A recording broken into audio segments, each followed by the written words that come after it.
Hey guys! In this video of today you will see how I make this one, how I make this piece. I use different colors. You can see it's different shades of green with a touch of orange and gold, which really pops up.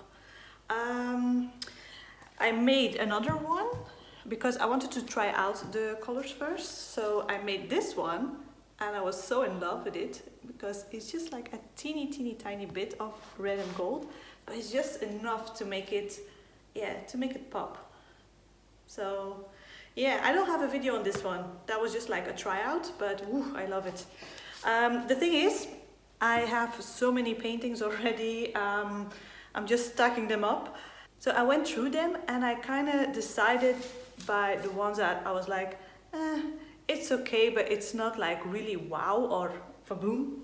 So what I did is, for example, like this one, I sanded it down, put a layer of gesso on it, and yeah, just poured over it.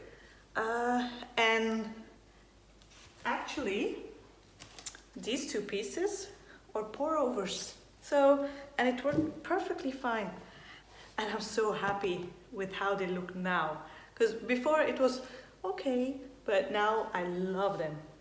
I so love them. So now I decided if I'm not happy with the piece, I'm not keeping it, I'm not going to varnish it, I'm just going to pour over it. That's it. Okay, so now I'll just show you the video on this piece and you guys let me know what you think.